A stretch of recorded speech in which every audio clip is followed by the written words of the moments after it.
All right, welcome to another episode of Who's On First. I'm Adi Srikanth. With me in the studio, I have Alex, Maniatis, and Nick Martindale. What's up, guys? How's it going? What's up, Adi? How's it going?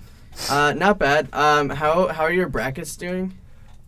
So my bracket's actually doing okay. I was actually pleasantly surprised. Most of mine are in the 95th percentile or above, so. Oh, that's awesome. Not great, but you know. Well, for me, I made multiple brackets, and I added them to different groups, and after looking at a lot of them have maxed out already, and in the brackets in the groups that are important to me, were kind of maxed out already. So that's unfortunate, but overall. I have an 86 percentile bracket and have some upside with Virginia, so let's see what happens. So that Virginia-Purdue game, obviously, I would say it's probably the best game of the tournament. I think that Tennessee-Purdue game was pretty good too, but buzzer beater to send it into overtime. Obviously, Carson Edwards going 10 of 19 from 3. What were your takeaways from the game? So I actually saw that Jay Williams also said that, in his opinion, this was the best game of the tournament so far, which I agreed with.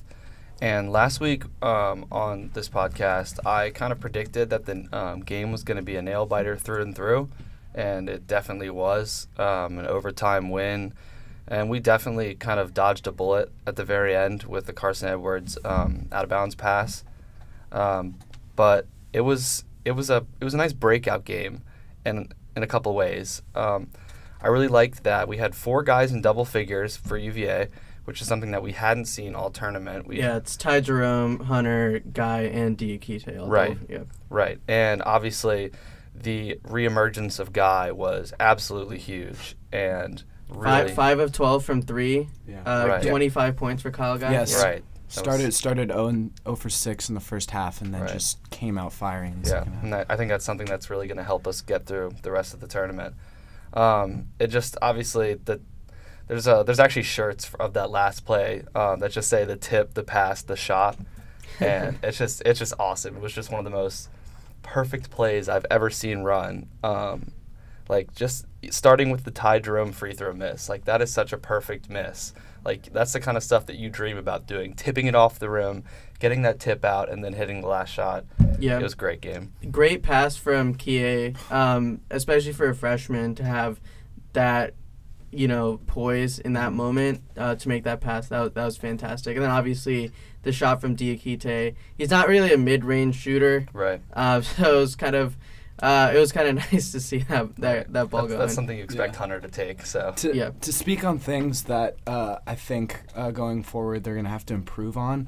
I know that Hunter, heading into the final minutes of the game, he was on the bench and then had to come in and got a crucial bucket to go ahead in overtime. But his productivity was pretty limited, and he was less aggressive, and I think he needs to get involved more. And also, I agree with you. I think in addition, I would like to see him with a little bit more intensity on the defensive end, because I think with that length, and we saw him on Carson Edwards for a little bit, we saw that length be very effective. But if he plays with the intensity that maybe like Kie Clark plays, on defense, he could be a lockdown defender, and they're going to need that against Auburn, which has a couple of guys who can definitely pour it on. And I think maybe a little bit concerning with the performance of Carson Edwards and also the rest of the tournament is that UVA's defense throughout the entire regular season was very strong at covering the three-point shot.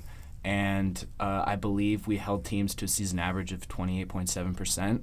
And then in the tournament so far, I think all 4 teams have shot above or around 36% from 3. I'm not too concerned about the Carson Edwards performance because I think he shoots like 35% on the season, and he was he shot 10 of 19. Like, that's not normal. No, I agree. I think that in the moment, Coach Tony Bennett could have made a few adjustments toward Edwards, like double teaming him, that I think were... They tried to like double him with Kie and Mamadi Diakite. Right, and even Salt would sometimes step out on the perimeter and try to help. It was tough. When a guy is shooting that hot, there's like he had definitely luck on his side. Like he banked a three, which in my mind is basically a miss. But when you get 42 points and you hit 10 of 19 3-pointers, that's just a one in a lifetime. I just think it's important to recognize that the 3-point shooting is something that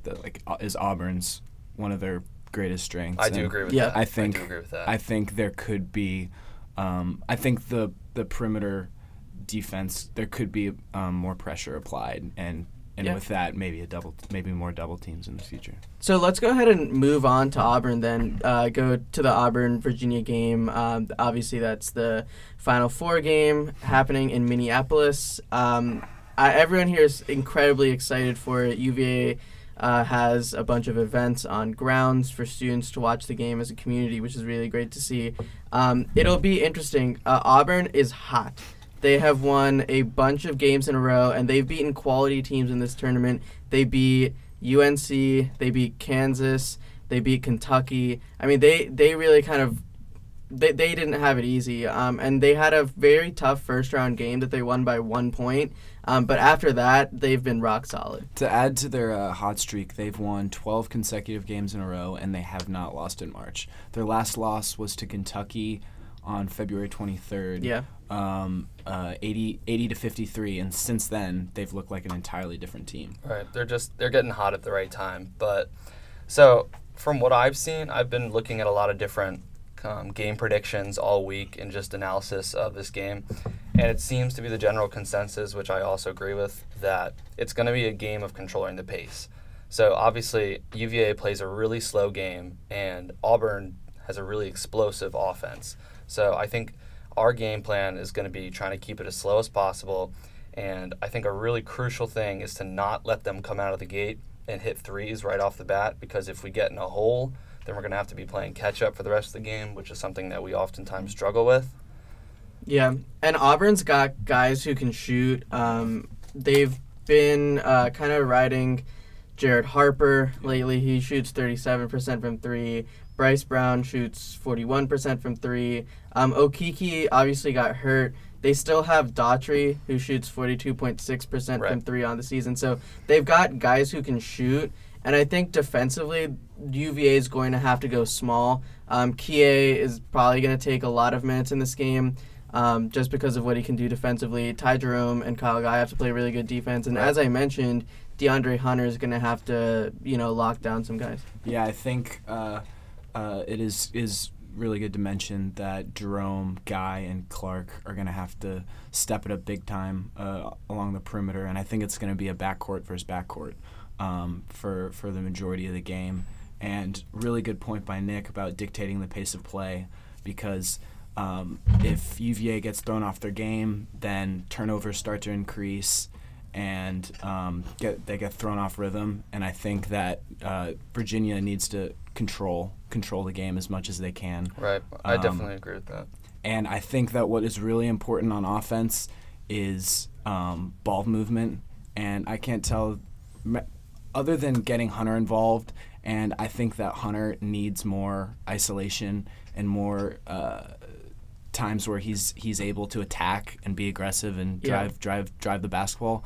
But I think that whenever UVA is moving the ball well, I think we play at our best. For sure. And we're not a good ISO ball team. Exactly. So that's important. I would like to see them force a switch and get a mismatch for Hunter in the post. I think that's something that offensively they can push for a little bit more. Yeah, especially if we can get Hunter rolling. I think it's really important that we need to dominate the paint in this game, because as you mentioned, it could potentially become a backcourt versus backcourt game, which no one really wants to see. Like, that's kind of how it was against Purdue in the second half.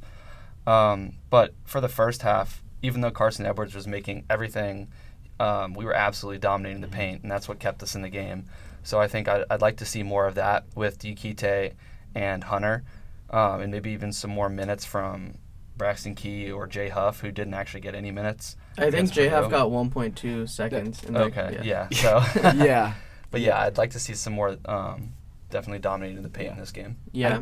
I think Huff and Braxton Key need more minutes. I think that Braxton Key is an overall really solid player that will do a lot for Virginia, and I think that he can defend the perimeter well, rebound, shoot the ball, and Huff can provide a spark on offense. So I think having more of a balanced attack would be crucial for Virginia.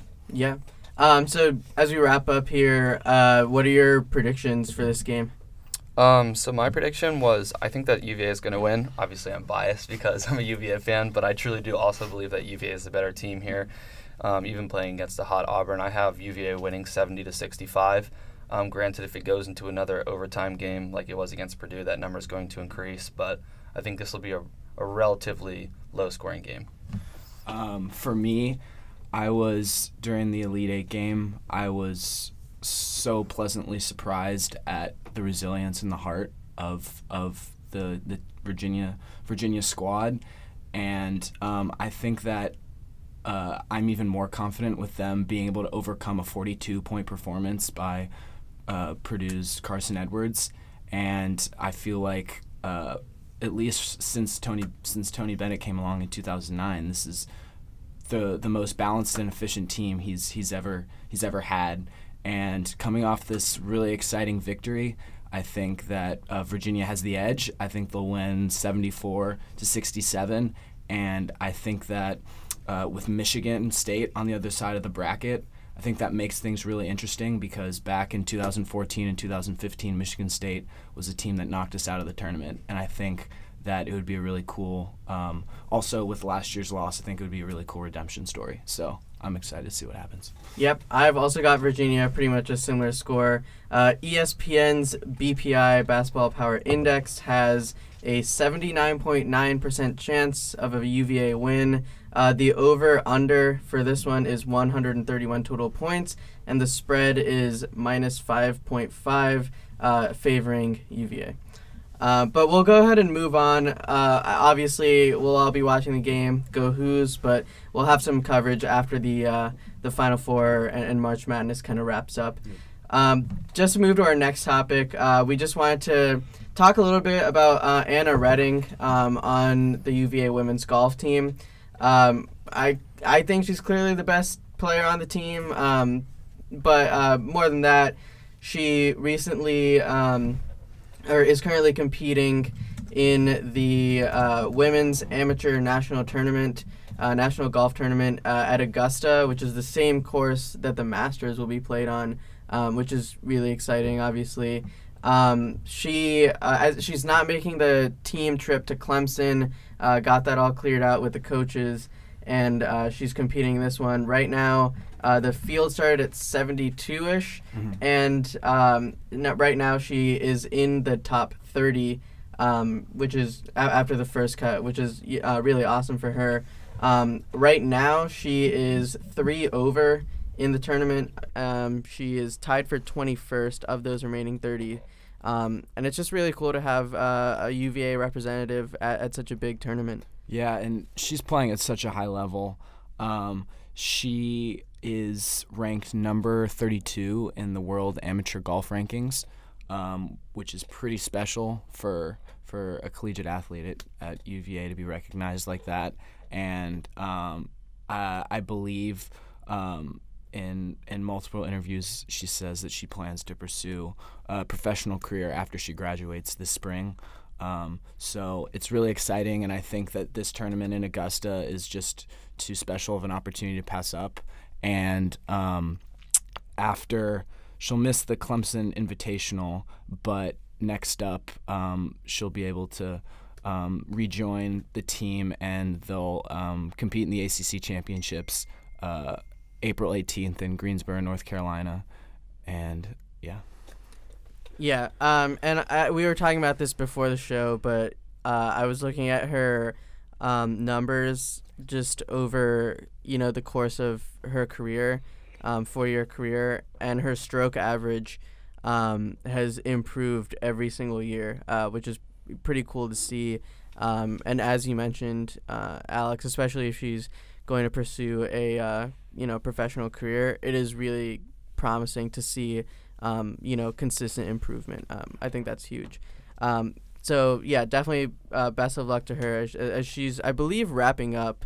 I think the tournament's wrapping up. Yeah, final day. Hopefully, she can place highly.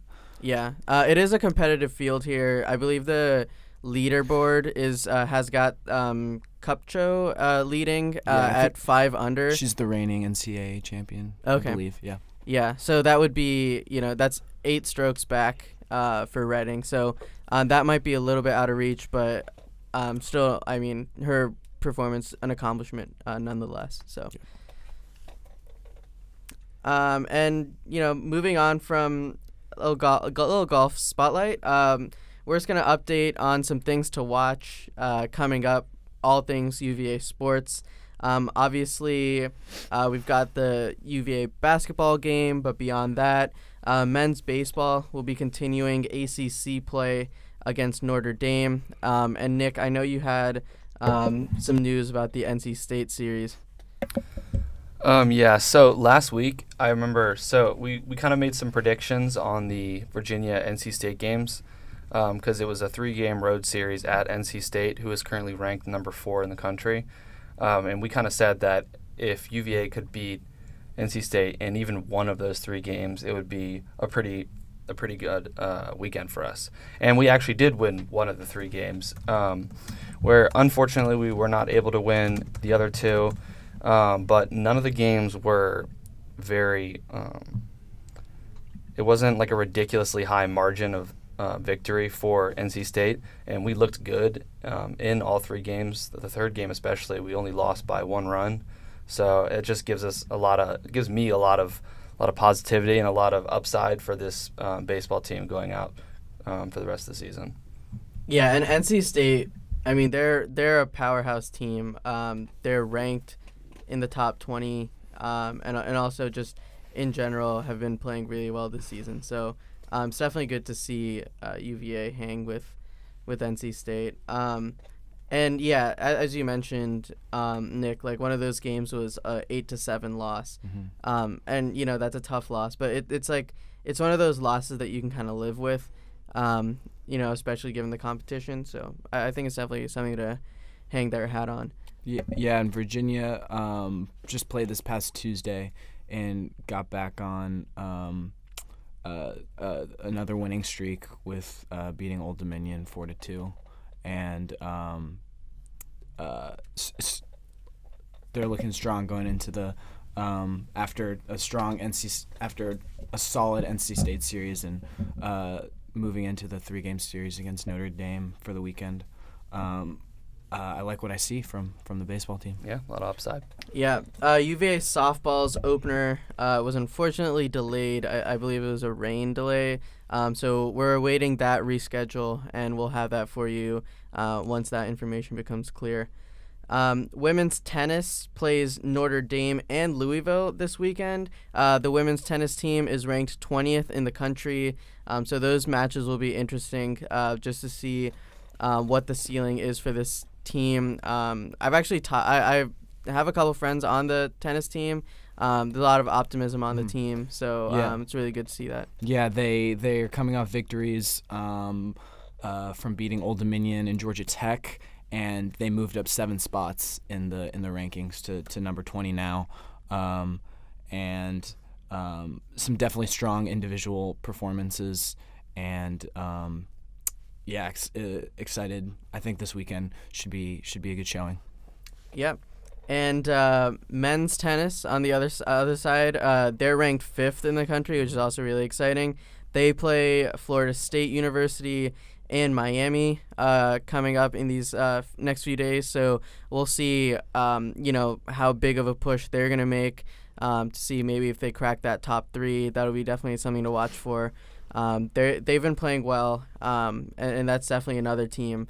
And we mentioned this, in our last episode, just talking about how great it is, and it's a true mark of a good, athletics program where you have so many different sports. We mentioned golf earlier, baseball teams playing better, basketball team obviously, both tennis teams. So it's really exciting, to get this diversity of excellence. Yeah, and when you look at tennis, lacrosse, both on the men's and women's side, both teams are ranked and doing well. And specifically, referencing back to men's tennis, this year they had some really strong recruits. Specifically, freshman Brandon Nakashima. He is ranked number 4 junior player in the world, and he has been crucial for this team in some really big victories because the men's tennis was a little further back in the rankings, but they had a really big win over number 1 ranked Wake Forest, and that was a 5-2 victory, and I think that Nakashima has been really big for them, and I think that that this weekend they'll be able to keep going and improve on their success. And men's lacrosse as well. They've won 7 straight. They've got a big game against UNC coming up. So actually their next 2 games are against UNC and Duke. Their game tomorrow at 1 p.m. is at a home game against UNC, and UNC's ranked as well. So this is going to be a big game for men's lacrosse. They're coming off a 7-game winning streak. They've beaten number 9 ranked Notre Dame, number 13 Syracuse, and number 20 Johns Hopkins, and have been firing on all cylinders as of late. And I think that the game against North Carolina will be the same result. Yeah, North Carolina as of April 1st ranked 19th. Virginia ranked 4th. The interesting thing about Virginia, though, and I'll just quickly note this, is that they actually did receive a first-place vote. So Penn State right now is number 1, and they received 26 first-place votes. The only other team to receive a first-place vote was Virginia at number 4. So,